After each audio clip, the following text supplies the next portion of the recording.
to stimulate conversations, research, and analysis on issues of foreign policy relevance to us all listening today. Although some of us may be tiring of Zoom, the beauty of this format is that it has allowed us to bring together our experts today from Abu Dhabi, from Israel, from Washington, and myself from Toronto. Thank you all for participating today. It's a pleasure to see you and welcome you. I'm going to start off our discussion with a very few brief remarks so as not to steal any thunder from our expert panelists. Then I'll introduce each speaker individually in alphabetical order and ask them to speak for about 10 minutes. After the four have laid out their views, I'll ask a few questions to kick off the more informal conversation and then open the floor to our online audience. Welcome all of you on YouTube and on Zoom. Please use the Q&A function. If you want your question answered, please make sure it's a question and to the point. So, just a few introductory comments. We are 2 years in on what almost everyone agreed at the time was a historic agreement between Israel on the one hand and some of its neighbors, the UAE, Bahrain, Morocco, and Sudan on the other. I know the actual Abraham Accords were only between the UAE and Bahrain, but of course Morocco and Sudan were highlighted at the time and part of the overall deal. I think we can safely say that the Accords and their aftermath are one of the few, perhaps the only Trump administration foreign policy endeavor that the Biden administration has embraced. How involved is the US in its follow-up? How important are the Accords for US policy in the region? There have been a number of follow-up agreements with the UAE and Morocco and multiple high-level visits both ways. What has been achieved and what can we look forward to? For example, the Accords spawned the so-called Negev Summit, bringing together the UAE, Bahrain, Morocco, Egypt, the US, and of course, Israel. Will Turkey be at Negev too? Will the Palestinians be there? What about the elephant, or shall we say the camel in the room, Saudi Arabia, and its enigmatic and controversial de facto leader, MBS? Quiet dialogue between Israel and Saudi Arabia continues, but public pronouncements are few and far between. Finally, of course, one of the motivators for the Accords was a common concern among its signatories regarding Iran. What have the Accords meant by way of strategic cooperation among those signatories vis-a-vis Iran? So let me stop there and let's begin. I'm really pleased to invite Dr. Ebtisam Al-Ketbi to take the floor. Dr. Al-Ketbi is the president and founder of the Emirates Policy Center. She is a professor of political science at United Arab Emirates University. She was appointed in 2015 as a member of the Consultative Commission of the GCC, the Gulf Cooperation Council. In 2018, she was named one of the 50 most influential women in the Arab world. And in 2019, Dr. Al-Ketbi received the Woman Superachiever Award during the World Women Leadership Congress in 2021. In 2021, she was made an advisor on the Global Commission for Post-Pandemic Policy. Thank you, Dr. Al-Ketbi, for being with us, and I'm going to turn the floor over to you. Thank you, John. Thank you for having me with you and with my distinguished colleague. It's nice to see them, although online. Well, you mentioned some of achievement, John. I think that the signing of the Abraham Accords is just one significant milestone in a historic shift in the MENA region, a shift which is which is far from being complete. It demarcates just one victory in the battlefield for the progressive and productive future of the region, and with a significant potential impact on the region's neighborhood in Africa, South Asia, Central Asia, East Mediterranean, of course, and Europe. If we talk about achievement, perhaps the first achievement of ACOS was reached just as they were born. It was the cancellation of the planned Israeli annexion of parts of the West Bank and Jordan Valley. The cancellation of the annex was the UAE condition to provide Israel with full diplomatic relation, and it actually kept the two-state solution as viable, as a viable solution for the Israeli-Palestinian conflict. On the regional geostrategic level, the first achievement, UAE and Israel bilateral cooperation became the anchor of regional stability.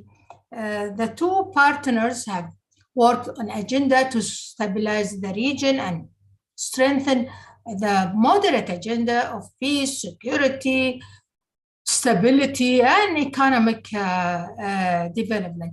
Now, that elements have become the cornerstone for a new regional agenda that soon was shared by more countries, Egypt, Morocco, Bahrain, Sudan, Jordan, and even Saudi Arabia.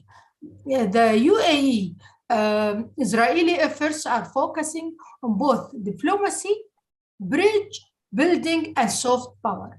The second achievement on the level of regional security cooperation. Without too much publicity, the parties to the Abraham Accord begin to cooperate quietly and jointly address regional security challenges.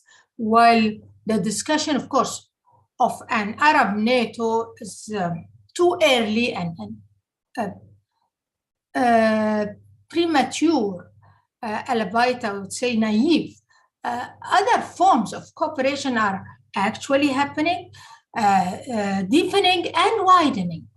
The NACAB conference, John, you mentioned, a regional cooperation platform, a new emerging platform started to emerge in March, where regional partners discuss regional issues and start building concrete steps to address shared regional challenges. It was further developed into architecture with ongoing working groups in Bahrain. The call for regional cooperation on subjects like energy, education, tourism, water, and food security, and other is now moving from theory to practical step. I think this is a significant step forward, which shows that the underlying motivation and the driver behind the Abraham Accords was a strategic decision to build a different horizon for the future of the region based on shared values and shared interests. I would say also that the US adjusts its strategy to the new regional theater now. The Abraham Accords were eventually adopted by now Biden administration, have become a bipartisan consensus in the US. Also, the EU begins to accept the new regional order. Gradual improvement in Israeli-Arab relations, which you mentioned them, John. The Abraham Accords, together with strategic shifts of the new Israeli government elected in 2021, have pushed forward positive dynamics between Israel and many Arab countries. UAE Israel built a strong partnership and trust in tourism, science, medical, cultural, name it. Egypt and Israeli renewed close ties with new direct flights to Sinai and Cairo, increasing tourism, many activities and strategic agreement on gas export to Europe. Jordan and Israel also significantly improved relation with visit of Israel leader in Amman. One example of the improved relation is the agreement on the Jordan Gateway Economic Project and industrial zone. The trilateral between UAE, Jordan, and Israel on solar energy in exchange for desalinated water shows the potential of cooperation. Bahrain and Israel deepened security ties and business cooperation. Morocco and Israel increased tourism, trade, business cooperation, direct flight now between Morocco and Israel, and the latest also the military training between both countries. Now, also a new regional business dynamic, a new economic cooperation infrastructure is being built between the regional private sector and between this government. Now, if we talk the regionamics vision is beginning to materialize. We see cross investment in technology and projects. If you talk about, there's also another changing, not between the Arab region, but it's moving outside where it reached Turkish. The Turks change of their calculus. The Erdogan change his position towards Israel. Perhaps one of the most interesting side effects of the Abraham Accords is manifested in the change in Turkish policy. So you will say there is challenges. Yes, of course, there are challenges. I will make the acute threats to food and water security. So it also require massive cooperation between the signatories to Abraham Accord. The fatigue of regional economic weakness. There are two challenges to address identifying: weak economies and weak infrastructure. The specific situation, economic situation, Egypt, Lebanon, Jordan, requires not only financial support, but also fundamental efforts to help these countries to build more. To summarize all what I said, I would say it's too early to develop a detailed scorecards for the regional performance, yet it is obvious that there are significant benefits and early sign of success, and there is room for caution and balanced optimism. Yet at the same time, there are many challenges going forward with a potential to derail the progress and distract the achievement. It is encouraging to see the ever increasing level of cooperation between the regional leaders, as this is the key to any progress forward. But in order to harness and harvest the full potential that unlocked by the Accords, there is a need to see wide-scale regional cooperation as regional culture and toolkit among business communities, academia, civil society, and media. Only then will the geo-strategic shift materialize to reality, with offers hope to the next generation in the region? Of course, not to forget the Palestinian issue reaching solution in two-state solution. Thank you. Thank you very much. That was optimistic, but realistic. It was a great overview for us of the benefits and some of the challenges going forward. Let me now turn to Ambassador Firestein, who's going to give us a perspective from the US.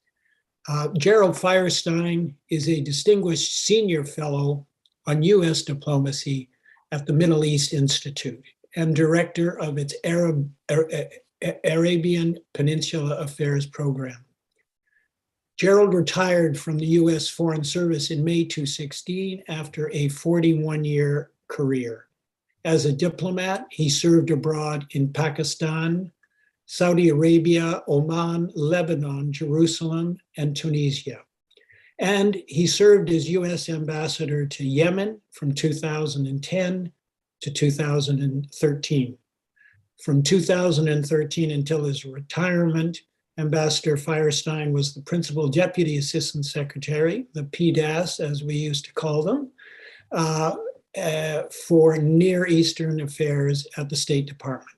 Gerald, thanks for being with us, and we look forward to hearing from you. Thank you, John. It's a pleasure to be with you today and with all of our colleagues in Israel and, of course, in Abu Dhabi.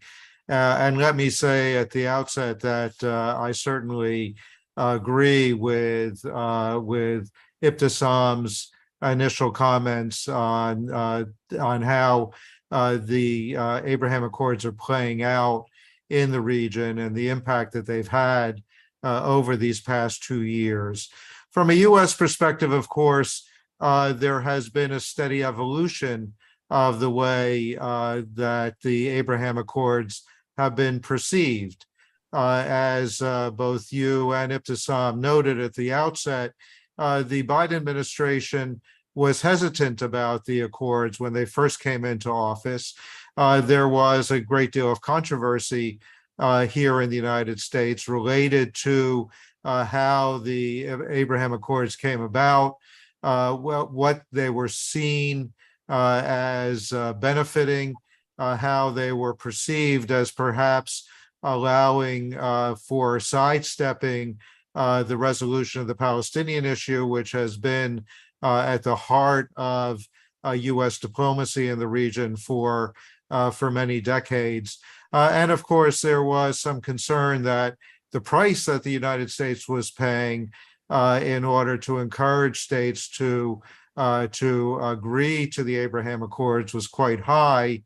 In particular, I would say very controversial as far as Morocco was concerned and U.S. recognition of Moroccan sovereignty in the Western Sahara, which was, of course, quite contradictory from what had been U.S. policy, what had been, in fact, international policy for many, many years.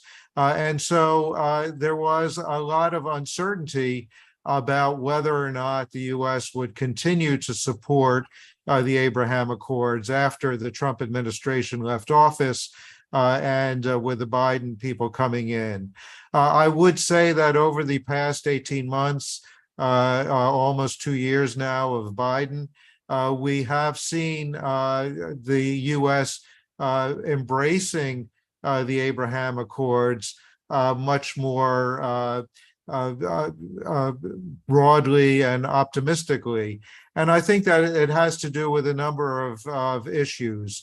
While the Abraham Accords were initially seen primarily in a defense and security aspect, particularly in terms of how this was going to affect the regional balance vis-a-vis Iran, what we've seen over these last couple of years has really been the expansion of the Abraham Accords beyond just that defense and security aspect to embrace a number of other things.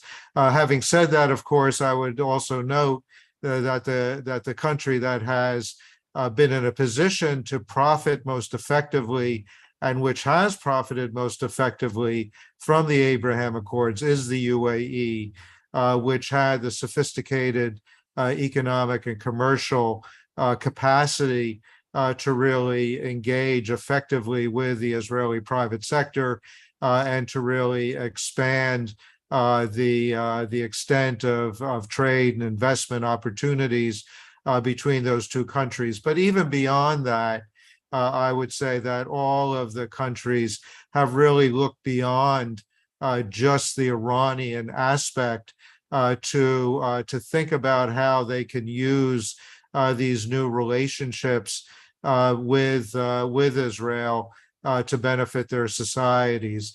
We were in Bahrain just a few weeks ago. The Bahrainis told us that, that unlike UAE or Morocco or even Sudan, that the Bahrainis had not sought any particular payback for signing on to the Abraham Accords, but are looking really simply at the economic aspects in ways that they can benefit as well. So this is something that is really going to be an important factor as we go forward in trying to develop this. In terms of how one might go about expanding the Abraham Accords, and again, you mentioned at the outset whether Saudi Arabia would be willing to come in. I think that from a perspective here, it's unlikely that we're going to see Saudi Arabia join the Abraham Accords in the near term. There are too many reasons why the Saudis will want to hang back, not only in terms of their own domestic population, but also in terms of their own vision of themselves as the leader of the entire Islamic world, where there is still a great deal of skepticism about the opening to Israel.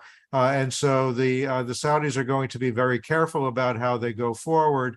But nevertheless, I think that it's fair to say that the existence of the Abraham Accords and the normalization that's going on with Israel within the Gulf region has allowed the Saudis to move very cautiously and quietly towards expanding cooperation and engagement with Israel on a number of different areas, including, as we saw when President Biden visited the region in July, the agreement to allow Israeli overflights, civil aviation overflights of Saudi Arabia. We've seen some Israeli-Saudi cooperation in issues like naval exercises in the Red Sea and other areas where the Saudis are allowing the development to move forward in a positive way without actually taking the step of de jure normalization of ties. The same holds true with two other states in the GCC, the Qatar and Oman, both of whom have had long contact with the Israelis, both of whom permitted Israel to open trade offices in their capitals a number of years ago. Those have both subsequently closed. But it also, again, it helps ease and facilitate greater normalization between Oman, Qatar, and Israel as we go forward. And of course, there are opportunities, I think, as Ebtisam referred, to really move beyond just the Arab world, to look more broadly at the Islamic world and opportunities for greater engagement with Israel throughout the Islamic world. So the Abraham Accords is having an impact that goes well beyond just the four states.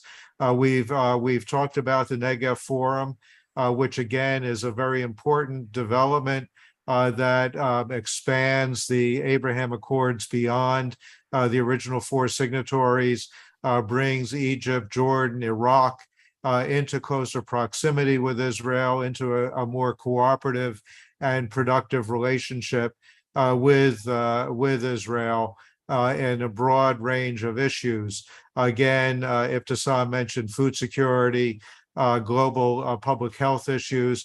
There are a number of different areas where greater Israeli integration into the region can have profound positive effects for people throughout the Middle East and North Africa, and the Negev Forum is a good addition to the Abraham Accords in helping to facilitate those contacts and to move forward from that. Just to kind of close, there are a couple of issues, concerns that do need to be addressed. One, of course, is that the importance of ensuring that the Abraham Accords and the subsequent agreements don't become a cold peace, and certainly the public polling that's taken place in the region since the Abraham Accords suggests that in most states, perhaps with a single exception of Morocco, the population still aren't sold on the value of the Abraham Accords, and therefore, in order to cement the value of the Abraham Accords with the populations, more needs to be done on some of these other issues that go beyond defense and security, and that really build popular support and engagement and people-to-people kinds of activities that can be positive. And then the last point that I'll make is obviously the Palestinian issue. I think that there was hope here initially that the presence of Emirati and Bahraini and Moroccan embassies in Tel Aviv would help encourage the government of Israel to move in a more positive direction towards engaging with the Palestinians, towards finding some way forward on achieving a resolution of the Israeli-Palestinian conflict. That has only happened in fits and starts. We really haven't seen a significant amount of progress. And of course, and I hope that our Israeli interlocutors will speak a little bit about what's going to happen in Israel after November 1st, and whether that is going to continue or perhaps expand opportunities for Israeli-Palestinian engagement, or is it going to close the door and turn us back to unhappier times? So let me stop there. Thank you so much, Gerald. Thanks for continuing with explaining how the Accords have benefited, but also from raising towards the end some of these ongoing concerns, issues about the citizenry versus the states. And Ebtisam mentioned some of the ways that could be overcome. We'll see how that plays out. Also concerns about the Palestinians.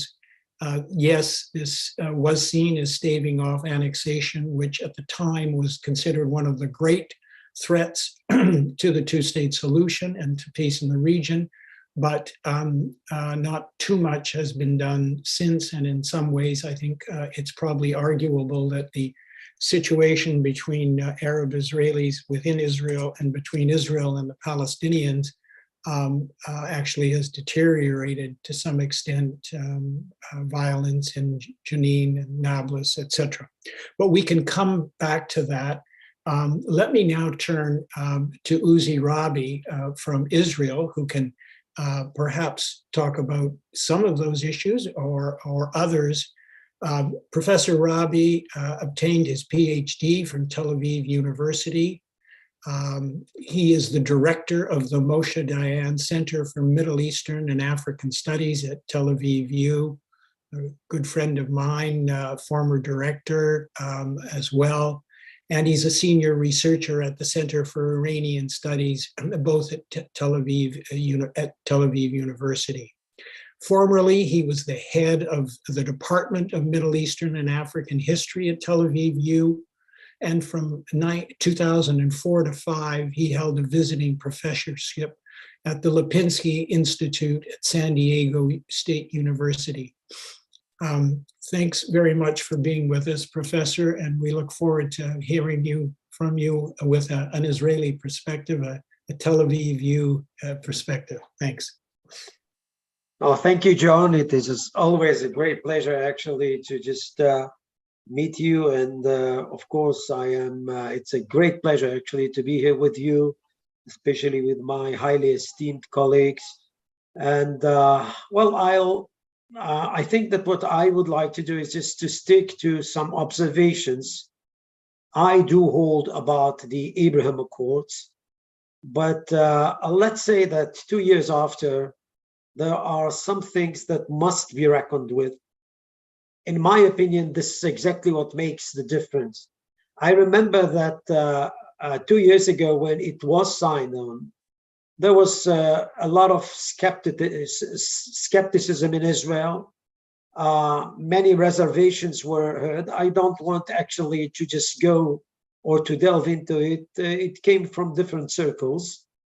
Now, 2 years after, I think that even those who raised kind of a question mark would say today that they are surprised of the intensity and the way things actually are going on and being implemented when it comes to states like United Arab Emirates, Bahrain, and Morocco. The second thing, which was mentioned before by both Ebtisam and Gerald, are also worth mentioning. And this is the simple fact that both in the US and in Israel, the incumbents were, embraced this policy of their predecessors. And there is a continuity both in the US and Israel when it comes to the centrality and the imperative rule. The Abraham Accords actually do bear when it comes to the region at large and to these states in particular. Now, as I said before, I'll stick to some main, let's say, dimensions, just to make sure that, of course, I'll try to be very brief in those 10 minutes. And I'll try actually to just have kind of a say about each dimension. Let's start with the geopolitics or the geopolitical kaleidoscope of the Middle East. This is, for me, not less than a revolution. In my opinion, geopolitically speaking, the Abraham Accords tends to argue that things have really be changed in the Middle East dramatically. Basically, the geopolitical landscape actually was to get kind of a shift or a twist. And from then on, we are basically in a different situation. If I would like actually to insert kind of a sort of cynicism here, I would say that Iran should be congratulated for becoming that erstwhile an enemy to some Arab states, making them actually recalculate about the identity of the enemy. Who is the enemy? That was kind of a question that was asked before. I think that what happened in the recent decade made many Arab states actually come up with, in my opinion, different diagnoses, and Israel was to be benefited from that. Second, the question that was in the minds of many, in the academia and out of the academia, the question that was very, very crucial, imperative, one and only, the Palestinian issue, well, that proved to be just one among many other problems in the Middle East. This is definitely not the main issue in the Middle East. Of course, this is a problem, a real problem, must be dealt with. But I dare say that we are in a situation where both Israelis and Palestinians are being left with the problem, and it is on them actually to solve it out. what we have seen is that the Middle East, especially some Arab states, are coming up with a calculus of, everybody for itself, if I could put it simplistically, saying loud and clear that there are some other problems that are, changing the priorities of each Arab country while moving toward or going on with the 21st century realities. This is something that we should just make sure that we understand. This is kind of a revolution. I don't know, and this is premature to say, what sort of regional realignment, so to speak, we are going to have here. Security speaking, we know that there are many sensitivities. Things are being taken place beneath the radar. It remains to be seen whether or in what shape actually we're gonna have the end game when it comes to the security apparatus or the regional alignments. But basically, we definitely know that both Israel and the Arab states of the Abraham Accords, and I dare say also Egypt, Jordan, and others, do share the view or see eye to eye when it comes to the regional threats in this region. But the main thing here is that geopolitics is not the only dimension to be taken into the account. It would be, in the end of the day, kind of a very simplistic notion to come up with if we would like to stick to that. People are adhering to the notion of my enemy's enemy can be my friend, which is true, but this is definitely not the whole story. What we have seen, especially when it comes to the United Arab Emirates, but also when it comes to Bahrain and Morocco, what we have seen in the recent 2 years, this is something unheard of in many, many fields and many, many meanings. Basically, when it comes to, and I won't delve into too many details, but to have a free trade agreement with the United Arab Emirates, just to look at the growing volume of mutual trade between those states. This is something that gives kind of a glimpse of optimism. The same goes for Bahrain, even if Israel has managed to sign kind of an agreement of security military nature with the tiny kingdom in the Gulf, Bahrain. And the simple fact that we in Israel just hosted the Moroccan chief of staff, actually, I think it was 3 weeks ago. Even Israelis cannot keep up with the rapid pace of the developments in the Middle East. This is something that everyone coming from the 20th century just stands to argue that the dream comes true when you actually see the chief of staff, the Moroccan chief of staff, actually visiting Israel in that manner, publicly, very open and openly. And this is something that, of course, must be reckoned with. The civilian cooperation, I happened to escort, to accompany many delegations of Tel Aviv University and beyond, both to United Arab Emirates and Bahrain and to Morocco. Well, the sky is the limit. It is unbelievable to what extent this, mutual cooperation when it comes to the, I would say, the gadgets of the 21st century are becoming the issue. Mother Nature, all the stuff that relates to that, scarcity of water, desalination project, renewable energies, what have you. In that sense, this has become something which is so, I would say, evident, which provides sort of an understanding that going back to status quo ante is almost irrelevant. This is something that I find it very difficult to grasp that could happen, because we are building up together many layers on top of the geopolitical scene, which are making this whole agreement of the Abraham Accords very, very solid, very, very resilient, I would say.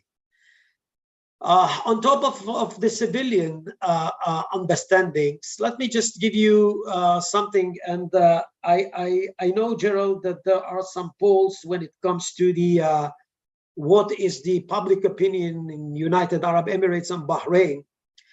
But my impression is that if to compare that to what we have with Egypt and Jordan, and I'm not trying to belittle those agreements, these are very, very important agreements. But these are what mentioned actually are being depicted as cold peace. What we got with those states is normalization, which means actually that things that were abnormal in the past become now normal. And this is exactly what we are having there. People to people dimension is definitely can be seen there. Just the simple fact that I can teach in my home university courses dealing with the history, and it is called in Arabic al-Madi wal-Hadir, yani the past and the present of United Arab Emirates, of Bahrain. And I can sit with my students on class, speaking in Zoom with my friends in Abu Dhabi or in Dubai or in Manama. Just try to think of how exciting this experience is when it comes to my students. Of course, when we were touring the place, this was an extra value which must be reckoned with too. In a million years, we couldn't have had that with either Jordan or Egypt. And believe me, I've been trying to do that 30, 40 years with Egypt, 20 years with Jordan. And with all respect, we have friends and we do talk to each other, but this came to nothing when it comes to sort of a cooperation of a cultural, intercultural, academic nature. When it comes to these states of the Abraham Accords, I mean, the sky is the limit, of course. So we have a great potential here, that's for sure. I don't want to be carried away and say that this is the end of it. No, not at all. We have to be very, very prudent to carefully nurture these relationships. For Israelis, I would say, time and again, we have to be very, very cautious. A listening ear must be given to that. We have to do that in kind of an equal manner when it comes to our partners. And I am very, very happy with what we have managed to achieve in these 2 years. I do hope that the Abraham Accords are going actually to provide some levers or some incentives by which to go through the Palestinian issue and get some understandings. Why do I say that? Because the Abraham Accords does not seem actually to stand by itself. And I think that Gerald and then Ebtisam have mentioned the trilateral, multilateral cooperation we do have with both Egypt and Jordan and United Arab Emirates and Morocco here and there. Look at the Mediterranean. It was mentioned also. When states are getting to the point, they understand that they are on a win-win scale. This is actually the victory of both of them or all of them.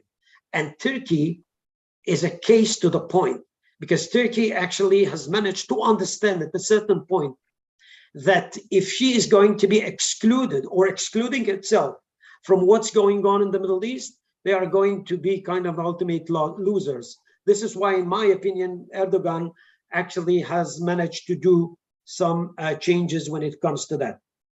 So I would say that we are having sort of a historic, definitely historic development, I would say watershed, not only geopolitically speaking, on other dimensions.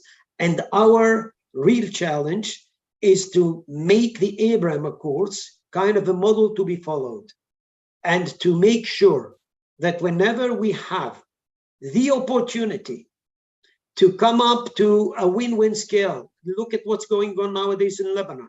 This, gas project of the Mediterranean. Yes, it is very, very problematic.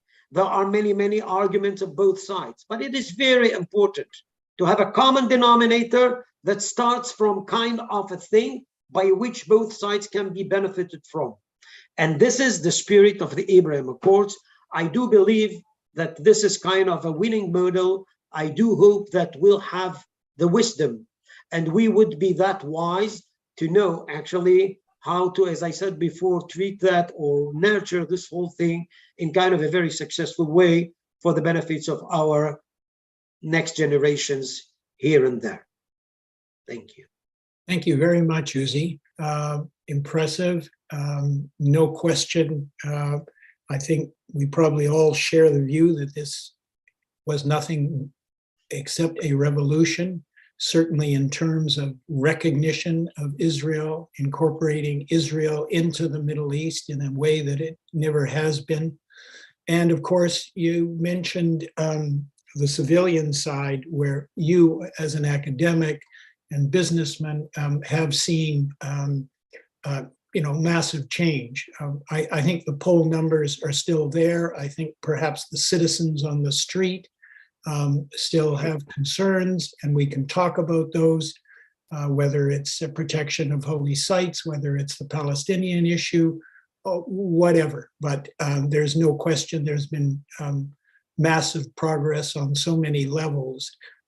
I would like to come back to the Palestinian issue when we have our broader conversation, because I think it's still out there. But before that, I want to turn to Seema Shine, whom I hope will focus perhaps a little more on the Iran question. I know that she's an expert in Iran, and I assume that we're going to hear a little bit about that. Seema is currently the head of the Iran program at INSS, the Institute for National Security Studies in Tel Aviv. For most of her career, she served in the Israeli intelligence community, and her last position was head of research and evaluation division at the Mossad from 2003 to 2007. After her retirement, Seema served as deputy head of strategic affairs at INSS, and then from 2009 to 2016 as deputy director general in the Ministry of Strategic Affairs, which, as I recall, was essentially established to deal with Iran and related issues. So let me now turn the file and the floor over to Seema. Last speaker, but certainly not least, an old friend. Seema, please, the floor is yours. Thank you very much. Being the last one, I'll try not to repeat anything that my colleagues have already said, and I'll try and put emphasis on some issues that I think are important. So first of all, I completely agree with Professor Uzi Rabi that has mentioned the fruits of these agreements and the cooperation that is not only, that was before perhaps only in the military aspect, security one, which is today much more enlarged to the economic one, to the civilian, to the academic one, cultural one as well. I want to say one word about that, and if I'm looking on the 2 years that have passed since the establishment of the relations, I would say they have overcome some problems in a very significant way. And specifically, I relate to the military conflict that we had with Gaza 2 times in the last 2 years, and the effort of the Hamas to try and make the Jerusalem issue, Al-Quds, the main issue of these both coalitions, in order to make it difficult for the Abraham Accord countries not to align with them, and they have overcome it in a very interesting and important way. And that brings me to the next point, which is many people tend to say that main issue for this agreement is the Iranian threat. And I agree that Iran is one of the issues. I don't think it's the only issue. And I have to emphasize here, first of all, is that what is important is to have a wide variety of interest in order to sustain those relations for a long time. And I think what is interesting is that the interest between Israel and the countries that are related to the Abraham Accord are not only directed on the threat of Iran, which is of course a very important one, but is also related to the same view on the Muslim Brotherhood, the same view on ISIS, and the same view on the willingness to see the US as part of the Middle East and being involved in the Middle East. And I think this is a variety of interest that is much more than just the Iranian issue, which I will relate in a minute because I think it's very important. So this is the second point I wanted to mention. The third one is I'm trying to look on what happened in the last year, 2022, with it was mentioned the Negev summit, but we have to remember that before the Negev summit, there was a summit in Cairo, in Egypt, with the UAE, Israel, and Egypt, which was a unique opportunity, never before such a meeting. And between these two, there was a meeting that King Abdullah of Jordan, that did not participate in the Negev summit, is invited to Jordan, the Iraqis, the Emirates, Egypt, and other senior people, senior politicians. And this was in a way complementary to the fact that he was not part of the Negev summit, and of course he has his own reasons not to be there, to be understood. So I do think that this is a phenomenon that should be remembered, because it puts those agreements in the context of a larger cooperation within the Middle East.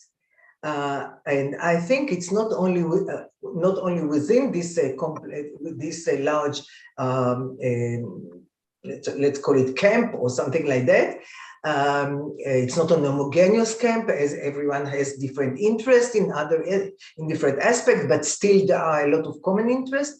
What is important here from Israel's point of view, I would say, is that even Egypt and Jordan, that have different situation with Israel, have long time peace accords and a long time security, very, very close cooperation, have actually looked on those agreements, on the Abraham Accords agreements, and took from that some things that have enlarged a little bit the scope of relations between Egypt and Israel, no question, to the economic sphere and to others. And I think there is a very positive influence of the Abraham Accords also on the relations between Israel and Jordan and Israel and Egypt. Now let me say a word about the Iranian issue, which many have, during our conversation, many have raised the Palestinian issue, but very strangely so, saying that on one hand, the Iranian issue is the main reason for the Abraham Accords, at the same time not speaking about it. So let me say what I think, and that's, I think, is very interesting. On one hand, there is a common threat perceived in the Gulf states, in Morocco, in other places, and in Israel vis-a-vis Iran. Still, there are differences. I think whenever we talk to people in Abu Dhabi, in Manama, in other places, in Morocco, we can immediately see that Israel is concerned first and foremost with the nuclear issue, while those countries are threatened much more by missiles and UAVs and regional Iranian policies, which of course is very important to Israel. But it seems to me that Israel believes that with those issues, it can handle easier than with the nuclear issue. So what I want to say here about Iran is that on one hand, Iran, no question, was disappointed, at the same time astonished from the fact that those countries had dared to go openly with their relations with Israel. Everybody knew that there were for years, many years, I would say even 2 decades, of meetings, cooperation, and dialogue between Israel and those countries. But the fact that they were able to decide and put it in the public and normalize relations into a full diplomatic relations, I think was a huge surprise to the Iranians. Now they had to see how they handle it. So on one hand, what we saw is that Iran at the beginning tried a little bit to minimize the effect of those agreements, but at the same time was threatening openly in a very harsh words the regimes of those countries. And I'll just try and make one example. The head of the IRGC saying that the relations of he called them southern side of the Persian Gulf states with Israel is a threat to the security of the region as well as the security of their own regimes. Quite a threat to the regimes. But at the same time, and that is the most interesting element, at the same time, the dialogue between Iran and those countries was much more intensive than it was before. So in a way, Iran understood that the threats are not enough, and on one hand they are threatening, on the other they should try and come to terms with the Emirates as well as with Saudi Arabia. And what we see is that, and that's the best example, is that at the same time that there is a new ambassador from the Emirates in Tehran, the foreign minister is coming to Israel.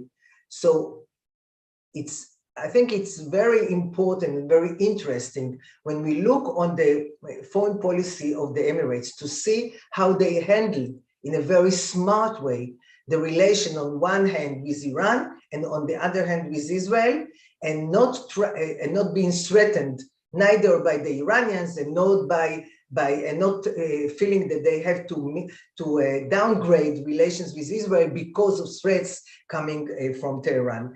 And I think this is one of the most important lessons that should be learned, one of them, not the only one, that that on one hand, you cannot be threatened by Iran in a way that paralyzes your policies and your political interest. On the other hand, there is, of course, an interest in those countries to balance their relations and to have an open dialogue with Iran and to try and come and stabilize a little bit the situation in the region. And actually, I would say, I don't remember who said that we should thank Iran for that. I don't think this is the only reason, but no question that the missiles and UAVs that were sent from Iran on Aramco facilities on one hand, and then from Yemen by the Houthis to the Emirates, supported the decision of those countries to understand that they cannot be only threatened and frightened by Tehran. And the Iranians have learned also the lesson that not only by using threats and force, it's not the only way to come to terms with your neighbors. And we see that they are very much in an interest to, and are trying to push Saudi Arabia to come into terms. And even though we saw already 5 or 6 rounds of talks, relations didn't come closer too much. I heard some people talking in different conferences about the fact that Israel is threatened by the dialogue between Saudi Arabia and Iran. I think that's a notion that I don't know where it's coming from. Actually, I would say, from my point of view, as a researcher on many years on those issues, there is no question that even if embassies are back operating in Tehran and in Riyadh, love will not be between these two countries, and there is no, Israel is not, actually Israel would prefer to see a stabilized situation in the region rather than a tension and threat of stability to them. And to summarize, I would say we see two phenomena that are parallel and are developing. On one hand, it is the cooperation, the civilian economic cooperation, technological cooperation between Israel and those countries, and it's flourishing, and there is a lot more to do. And in Israel, everybody knows that there are so many other issues that should be developed, but it had to take its time. On the other hand, the fact that Israel is part of CENTCOM, the fact that Israel, I don't want, around the visit of Biden in the region, there was a lot of talking about a mutual defense system between Israel and those countries. I don't think we are there, but I think the defense issues, mutual defense issues are on the table, and that's a very important element as well. Thank you. Excellent. Excellent. Well, thank you very much for that. Thank you, all of you, for your contributions. We have some questions in the Q&A box, and I had a couple of questions. I want to just follow up a little bit on the Palestinian question. I think it was put correctly that this deal wasn't about Israel-Palestine relations, although the important aspect of the annexation was mentioned. But certainly the Palestinians were not happy with the deal. We've heard from Gerald that the Biden administration had its own concerns. And Uzi, you mentioned that, as we all know, Israel-Palestine issues are not the major issues in the region. They are an important issue, but there are plenty of others in Syria, Lebanon, Iraq, et cetera. But there is a sense, of course, that the Palestinians have been left out in the cold. They said they were stabbed in the back. The Arab Peace Initiative, which basically was to exchange a recognition for Israel for peace on the one hand, is sort of out the window, at least vis-a-vis these countries. And Bibi at the time actually not only acknowledged it, but triumphed that. And we do see a kind of, as I mentioned, a situation of the both Arab Israelis and Palestinians deteriorating a bit in the region, despite the efforts by the Israeli president to at least revive thoughts of the two-state solution, that is UN speech recently, Lapid's speech. So where does this leave us in terms of any relationship between the Accords and the Palestinians? Is it simply two separate issues now, and the Palestinians are going to have to fight on their own without really any support anymore from the Arab countries, or will at some point participants in the Accords decide that they want to help advance the Israeli-Palestinian issue? Let me throw that open. I know that Ebtisam might have to leave in a few minutes. If she wants to begin, please go ahead. And if she has to leave, we thank her for her participation. And anybody that wants to join in, just raise your hand and I'll acknowledge you on that issue. Thank you, John. Thank you so much. Thank you all.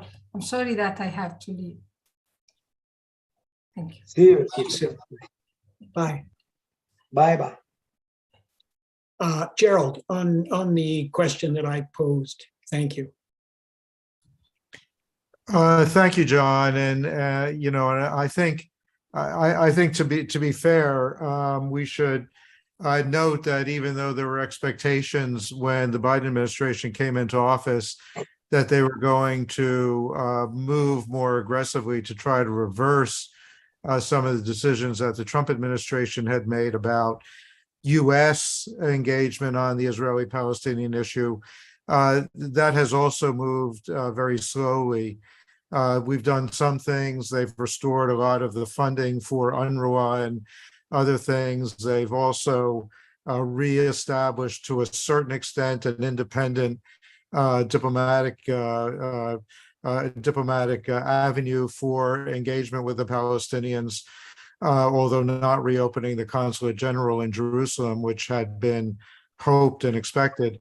But I think that there is this question about what exactly, how exactly can the states that are signatory to the Abraham Accords, how can they help support international efforts to try to achieve some progress in the Israeli-Palestinian space.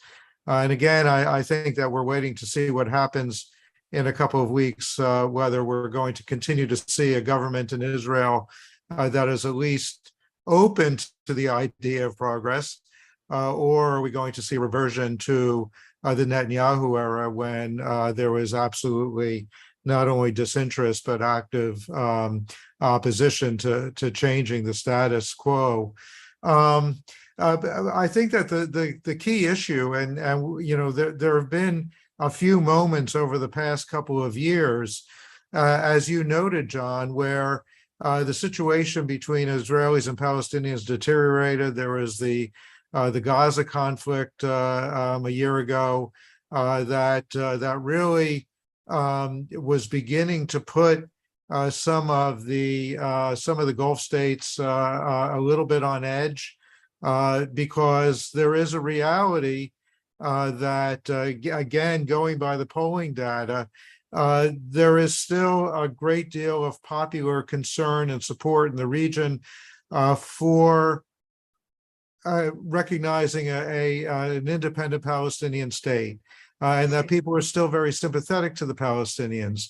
This is an issue that these governments need to be sensitive to, and therefore, if there is a prolonged deterioration in Israeli-Palestinian relations, if there is open conflict between Israelis and Palestinians, where you have high numbers of civilian casualties on the Palestinian side, it's going to put Abu Dhabi, Manama, maybe even Rabat under a great deal of pressure to be more aggressive in speaking out in favor of the Palestinian issue. And therefore, I do believe that the government of Israel is sensitive to the fact that they don't want to be in that situation. They don't want to box their friends into a corner where their publics are demanding that they move to do something to respond to what is being broadcast on a daily basis by Al Jazeera or Al Arabiya or whomever of Palestinian casualties. So that hopefully will be an incentive for the government of Israel, regardless of who it is, to try to moderate, to try to pursue a more positive approach. It's not to say that all of the responsibility is on the side of the government of Israel. And I think that we need to recognize that the Palestinians have their own internal issues that are also problematic in trying to achieve a resolution. But it is something that I think all of the parties need to be sensitive to as we go forward. Thank you so much. I think that was extremely important to say, including the last part. Nobody thinks that the time is right for a breakthrough on Israeli-Palestinian relations, and the blame lies. I don't know whether it's equally. We don't have to get into that right now. There is one partner that is probably more able to create a horizon, and perhaps, depending on the election, we may see that. But I think your point is a good one, that one doesn't that these countries could be backed into a corner. I'm sure the Palestinians hope they would be backed into a corner and support them, but that hasn't happened so far. Frankly, even despite the conflicts in Gaza, etc. Let me just come back, if I could, for one sec to the Iran issue, Seema, and to others.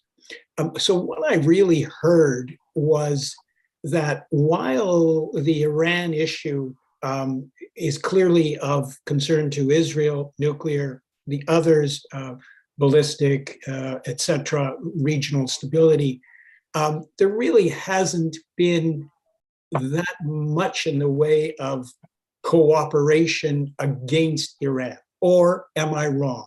Are they sharing strategic intel, equipment, etc.? Is there something going on behind the scenes that Israel is able to assist its partners in the Gulf, etc., vis-a-vis Iran? Or is it really more of a diplomatic and a diplomatic coming together? I'm just interested in what I don't know on this one. Thank you. As you can imagine, this is a major issue between the countries, and most of the information is hidden, is secret, is not in the open source. But there is good enough also in the open sources, and that is the exchange of intelligence that was going for years. No question about that. I think I mentioned before the involvement of Israel being accepted into CENTCOM puts it into a system that might be working, even if it doesn't work directly. It might be always through the Americans, but I'm sure that there is a cooperation in this effect. I think when it comes to defending those countries from UAVs and drones and missiles, the most important element in the first and the most important is the intelligence, to know it's coming, it's happening, where it comes from, because those countries do have the systems that can support, that can intervene and can actually help them to counter, but in many cases, they don't have the system, how to have the information, to use it, to put it. I think Israel is very good in that. I think we have seen from many, much information that was in foreign sources about Israel doing things like that in Syria, when we have the intelligence that missiles and drones are coming from Iran to Syria, in order to stay in Syria, but partially to go to Hezbollah. Israel, what is called the war between the wars, knows to attack them. And I think this is something that is very important to those countries. We have heard a lot about the cooperation. Probably it's in the press that those countries are looking for Iron Dome, drone in the system that Israel is using vis-a-vis Hamas specifically. And this is something that probably will be very important vis-a-vis Yemen, Houthis. I don't know if it's already materialized, but no question that it is on the table and the sides are talking about it. And I think that it's not by chance that the Iranians are so nervous about the possibility of a mutual anti-defense, anti-aircraft and anti-missiles and drones system, because they understand that this is the only tool that they have in their hands vis-a-vis those countries, and they have being in a situation where they are not in their best optional way to use them might be very difficult. I want to mention here something I didn't mention before, is that the Iranians were trying to change the equation. It's not only that those countries that they have attacked before, Saudi Arabia and the Emirates, it's also what we saw in the last days in Iraq. The Iranians think they hit places in Erbil, saying that the Mossad has their something, I don't know, place or something like that. The Iraqi government has made a research on that and has put efforts, and has come up and said that there was nothing. But from Iranian point of view, that was very important to tell the Iraqis and the Kurds in north of Iraq that once they will allow Israel to do something, they will be the one that will be blamed for, and will be the retaliation will be on them. So I think there is a system that is now trying to build itself of new equations in the region, and the countries in the region are trying to see how they handle it, because they understood, and this is, I think, an important element, after September 2019, that the Saudis understood that the Americans are not going to come to their help when they are attacked, even with Trump, the president that they have been hoping to get from him.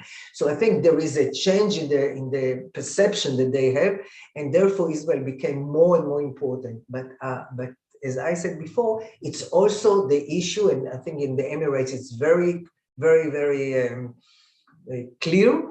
It's also the issue of the technology and know-how and the health and the water salination, all these issues that Israel is very good in them, and that those countries want to improve themselves. So the basis is wider, but the military one is very important. We don't hear you. Thank you very much for that. I have a question. Maybe this will be the last one because we're moving on towards the end of our time. One of our questioners, Gareth Smith, who's asked a few questions, wants to know, do the Gulf monarchies now accept the Israeli annexation of part of the Syrian Golan? I guess you might add to that, do they also accept the fact that the US has moved its embassy to Jerusalem, and to the fact of the annexation of East Jerusalem, etc. In other words, have the Gulf states taken a position on any of these more controversial policies of the Israeli government, or are these sort of kept to the side and the focus is much more, as we have discussed, on the economic and the other cooperation? Anybody wish to jump in? I'd be happy to take your response. Well, yes, I can just say that. I mean, and this is based on my experience. Actually, things that are debatable are not being raised. Definitely not day by day. And as I said before, there is kind of an understanding that what should be focused on is those things that when we have, and I simplistically put it in the win-win scale.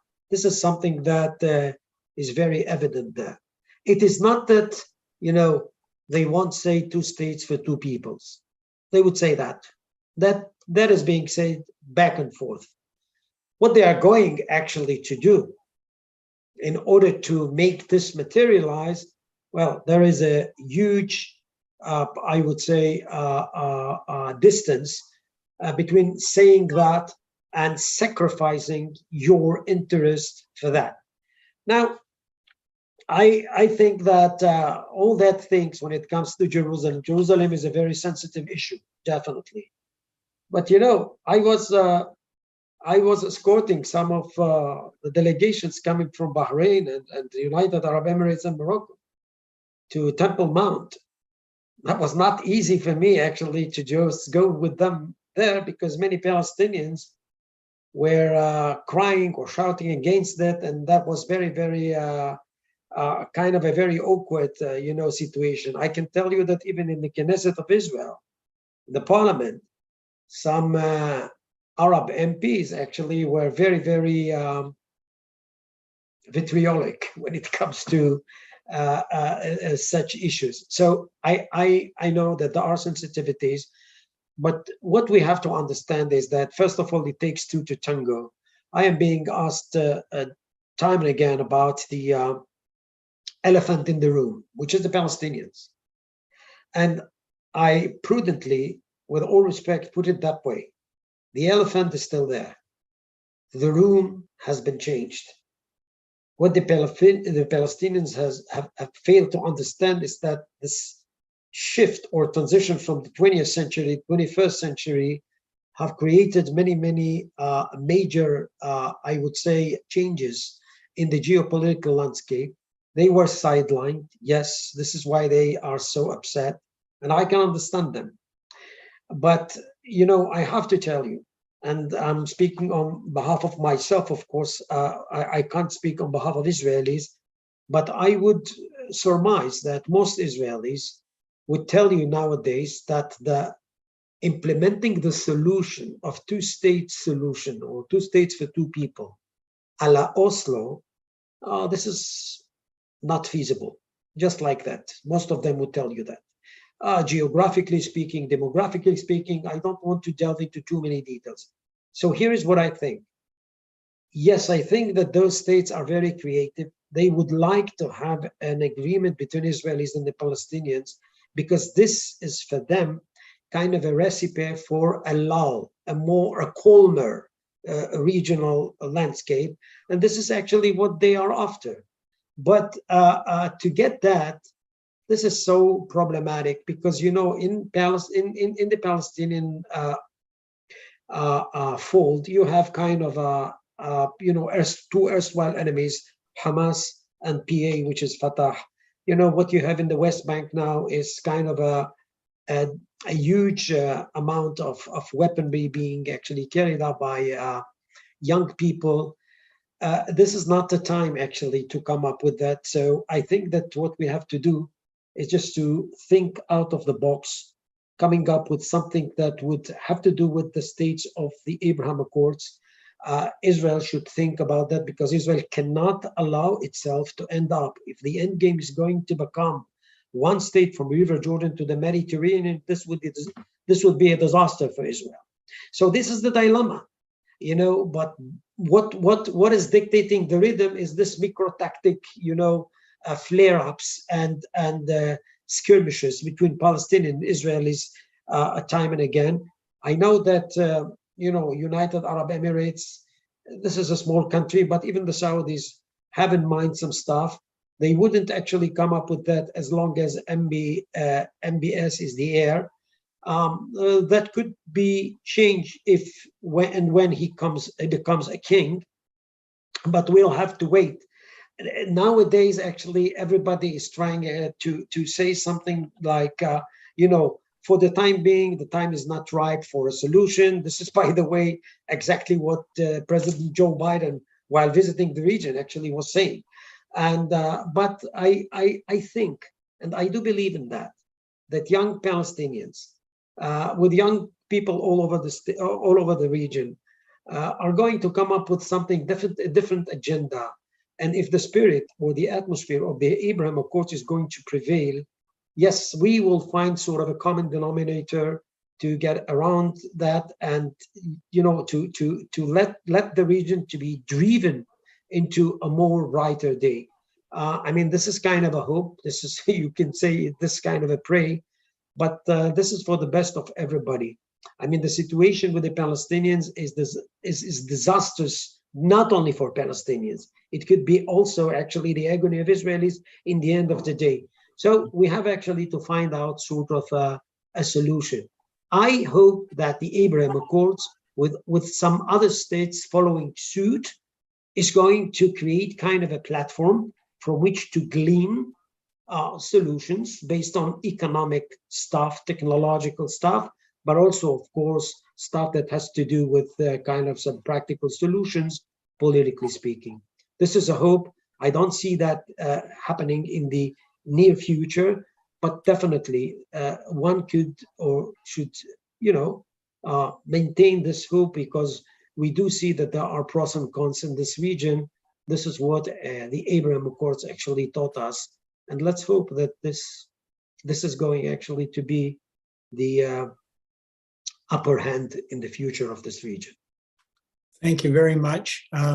As a continued believer, perhaps a naive one, in the 2-state solution, I hope what you have to say is correct. I think Israel has to take some steps on its own, like stopping settlement building, like stopping evictions, like preventing violence on the part of settlers. I think there's a lot that Israel could be doing in an effort to achieve what you suggest. But on the other hand, we know that there are problems on both sides. Let me just end by thanking all of you very, very Thank much. you. This has been illuminating. I hope, for me it has, I hope for our audience as well. We haven't answered every question, but we've come pretty close. And I'm wishing you all the best going forward, and appreciate very much you taking the time. Thank you. Thank you. Guy, and Thank you very much. John. Thank you very much. It was very Take care. Thank you interesting. so much.